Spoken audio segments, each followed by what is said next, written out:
E no mês da mulher, o AL1 traz uma série de entrevistas com assuntos da nossa rotina, do nosso dia a dia.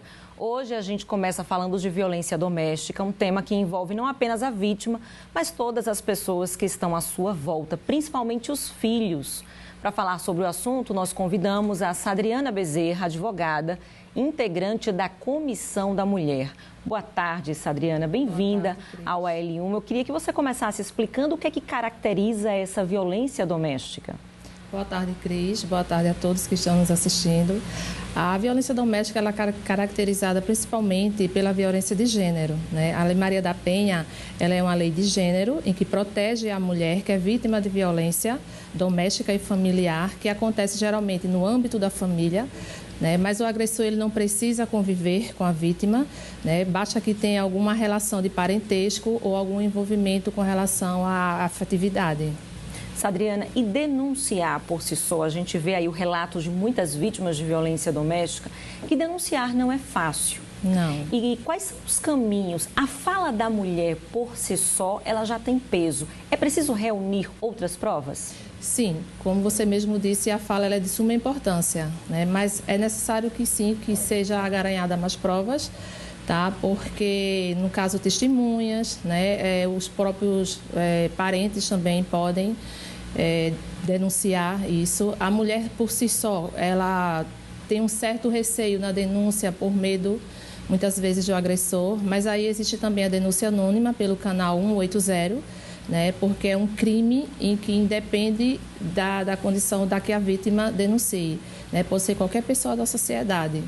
E como é que funcionam, nesse caso, as medidas protetivas? Depois de quanto tempo que a mulher foi ali, efetuou, fez aquela denúncia, ela já passa a ter acesso a essas medidas protetivas? Sim, não precisa que seja só uma agressão física, né? Agressão verbal também, né? A violência verbal, a violência financeira, né? Porque a gente conhece somente a violência física, né? Que é o tapa, que o ápice, que é o feminicídio, né? Mas assim, qualquer tipo de violência, seja ela a violência financeira, a violência patrimonial, né? A violência psicológica, a mulher pode sim denunciar e pedir essas medidas protetivas de urgência. E essa medida ela é restrita apenas para a vítima ou ela pode se estender também para os filhos, se de repente ela mora com a mãe, com um parente? A medida ela é para a vítima e também se estende para todos os dependentes da vítima, no caso os familiares também. De modo que o agressor ele pode ser afastado do lar, né? Pode ser impedido de entrar em contato muitas vezes com os parentes da vítima, com os filhos, a depender da situação. E essa medida protetiva ela é imediata? Porque a gente também vê casos onde a mulher denuncia e acaba sendo vítima, de repente, de feminicídio porque não deu tempo, não chegou o socorro a tempo, né?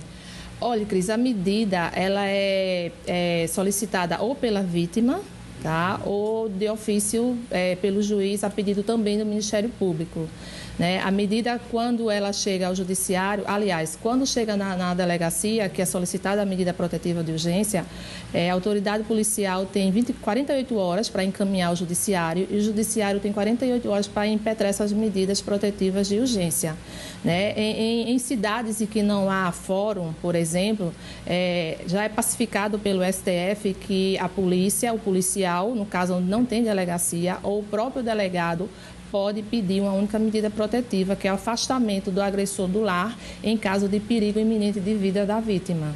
Agora, e é estabelecido um tempo? É possível pedir a renovação dessa medida? Essa análise aí é feita pelo judiciário? É preciso que se dê entrada nesse processo? É mais um processo? É necessário que, quando a vítima ela solicita em sede de delegacia, que o policial, o delegado, encaminha ao judiciário, né, que tem um prazo das 48 horas, essa medida ela é impetrada, tá? E o judiciário ele vai acompanhando, encaminha para a Patrulha Maria da Penha as medidas protetivas, as vítimas que são assistidas. A Maria da Penha ela faz essa análise e acompanhamento, tá? E as medidas protetivas elas não tem prazo para que elas possam se estender, não existe o prazo, né? Mas o judiciário, em tempos, ele faz uma audiência E nessa audiência, a vítima pode dizer se está necessitando ainda das medidas ou elas precisam ser cessadas porque não há mais a necessidade. Em casos de descumprimento dessas medidas protetivas, que tipo de medida a vítima pode tomar a partir do momento que ela vê que o outro não está respeitando essas medidas protetivas? Pronto. Uma das medidas que é... Porque existem vários tipos de medidas. Então, essas medidas que elas são para o agressor cumprir, que no caso o afastamento do lar, né? Ele não se aproximar da vítima, dos parentes da vítima. Então, descumprindo essas medidas protetivas de urgência, é caracterizado como crime. Então, a vítima pode denunciar, tá? E o agressor ele pode ser preso em flagrante e cumprimento de pena de 3 meses a 2 anos de prisão. Agora, você falou que existem vários tipos de medida. Fala para a gente algumas delas. Pronto, existem medidas que são para que o agressor cumpra, tá? Elas estão elencadas no artigo 23, 22, 23 e 24 da Lei Maria da Penha.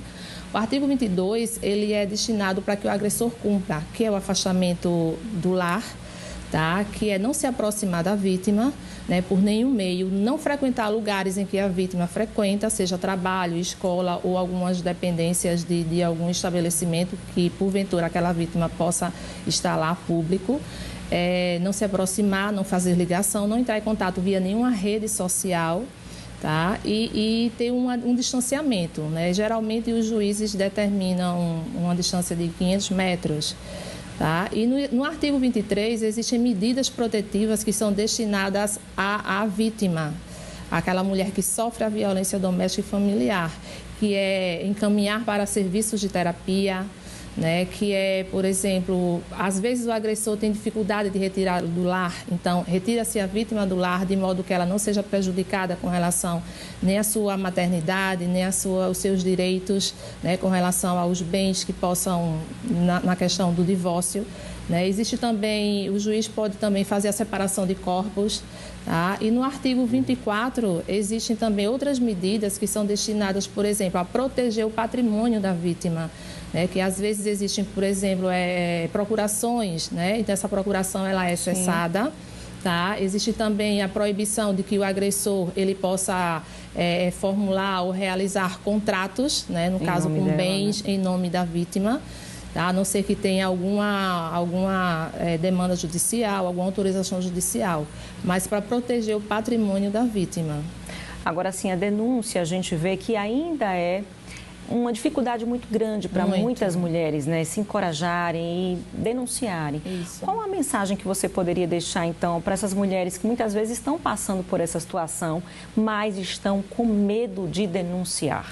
A mensagem que eu deixo é que elas não estão sozinhas, né? O ano passado nós tivemos um aumento de 75% dos casos de medidas protetivas que foram implantadas pelo Judiciário, né? Isso nós enxergamos, enquanto OAB, enquanto Comissão Especial da Mulher, é um saldo positivo, porque aí nós estamos vendo que elas estão sendo mais encorajadas, né? Nós temos a delegacia 24 horas, né, no CODE, especializada em defesa da mulher. Então, assim, essa mulher ela não está só, existe toda uma rede de amparo, né, para que ela possa ter forças e denunciar a violência que ela vem sofrendo. Então, só assim é que nós vamos conseguir cessar e erradicar completamente, não só com a violência doméstica e familiar, mas contra todo tipo, qualquer de violência. Tá certo, Sadriana. Muito obrigada pelos esclarecimentos aqui no L1. Uma ótima tarde para você. Obrigada. Até a próxima.